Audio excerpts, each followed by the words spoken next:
माता की वंदे वंदे। आज या ठिकाणी राहुल साळुंखेच्या वाढदिवसा प्रसंगी या ठिकाणी मला बोलवलं आणि दोन शब्द व्यक्त करण्यासाठी सांगितलं गेलं। वास्तवता राहुल, तुला प्रथमतः वाढदिवसाच्या शुभेच्छा देतो। कारण अखिल भारतीय विद्यार्थी परिषदेमध्ये तयार झालेलं हे एक नेतृत्व आहे, हे तेच नेतृत्व आहे ज्या देशाचं नेतृत्व नरेंद्र मोदी साहेब करत आहेत। हे तेच नेतृत्व आहे या देशाचे गृहमंत्री अमित शहा ज्या नेतृत्वाच्या भट्टीत तयार झालेले आहेत। हे तेच नेतृत्व आहे या महाराष्ट्राचे मुख्यमंत्री माननीय नामदार देवेंद्रजी फडणवीस तयार झालेले आहे। आणि हे तेच नेतृत्व आहे विनोदजी तावडे यांचं, ज्यांनी आता बिहार जिंकलं आणि केरळच्या निघालेले आहेत। अखिल भारतीय विद्यार्थी परिषदेचे बरेच कार्यकर्ते आमदार आहेत, खासदार आहेत। अगदी आमच्या सांगली जिल्ह्याचे पालकमंत्री असतील चंद्रकांतदादा पाटील, हे याच विद्यार्थी परिषदेमधून घडलेले एक उत्तम नेतृत्व आहे।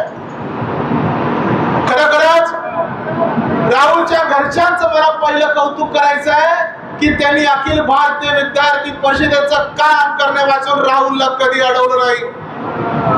खरोखर त्यागाचं काम आहे, समर्पणाचं काम आहे। सोपं नसतं विद्यार्थी कार्यकर्ता बनणं, सोपं नसतं स्वतःची शैक्षणिक सगळी गुणवत्ता सांभाळून लोकांच्यासाठी लढणं, विद्यार्थ्यांच्यासाठी लढणं।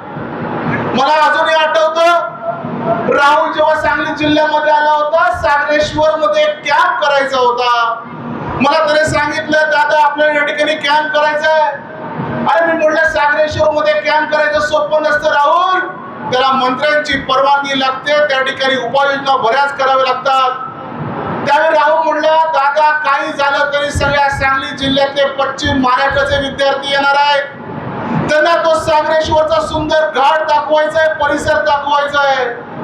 आणि अक्षरशः राहुलने वनमंत्र्यांच्या परवानगीपासून ते सर्व वन अधिकाऱ्यांच्या परवानग्या काढल्या आणि त्या सागरेश्वर आभारीने अतिशय उत्तम विद्यार्थ्यांसाठी एक चांगला अभ्यासवर्ग घेतला। सांगायचा मुद्दा असा की कार्यक्रम असो किंवा एखादा आंदोलन असो, मला वाटतं माळवाडीचा फार्मसी कॉलेजचं आंदोलन असेल किंवा विद्यार्थ्यांच्या एसटीच्या प्रश्नाबाबत असेल, राहुलने कायम सकारात्मक आंदोलन केलेले आहे।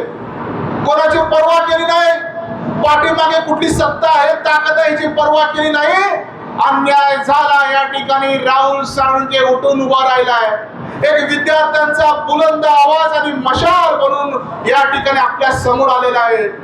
मला त्याने सांगितलं की दादा वयाची 21 वर्ष क्रॉस करतोय। मी म्हटलं राहुल हेच योग्य वेळ असते आणि योग्य वेळ आलेली आहे की वयाच्या 21व्या वर्षानंतर आपल्याला बरेच अधिकार प्राप्त होतात। त्यामध्ये उमेदवारीचा अधिकार प्रथमतः असतो।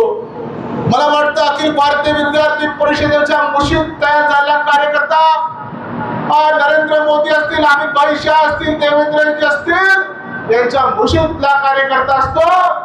म्हणून भारतीय जनता पार्टी ज्या प्रकारे आज महाराष्ट्रामध्ये देशामध्ये वाढले आणि ना खाऊंगा ना खाने दूंगा हा मूलमंत्र मोदी साहेबांनी दिला, त्याच मूलमंत्रावरती चालणारा हा कार्यकर्ता आहे। अनेक आव्हानं येतात आयुष्यात, पण ती समर्थपणे पेलवावी लागतात। पण विद्यार्थी दशेमध्ये असं एक नेतृत्वाची चुणूक राहुलने दाखवून दिलेली आहे की आज हे नेतृत्व फक्त वडूज पुरतं, पश्चिम महाराष्ट्रापुरतं मर्यादित झालं नसेल तर त्याचे बरेच फॅन फॉलोअर्स पूर्ण महाराष्ट्रात आहेत।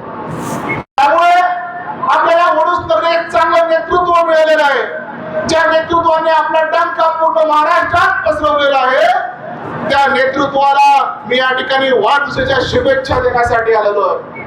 अतिशय कौतुक करावं वाटतं, परंतु आपल्या सर्वांची भक्कम साथ अशीच त्याच्या पाठीशी पाहिजे, कारण की जनतेच्या पाठिंब्याशिवाय कुठला नेता नसतो आणि नेता बनण्यासाठी मुळात आडात काहीतरी असावं लागतं.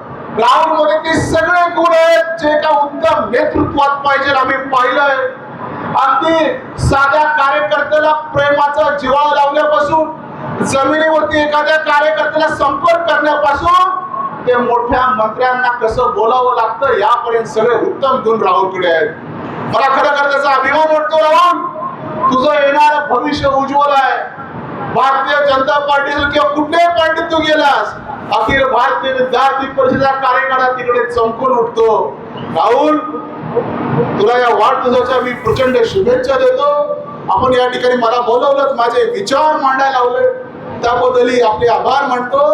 धन्यवाद.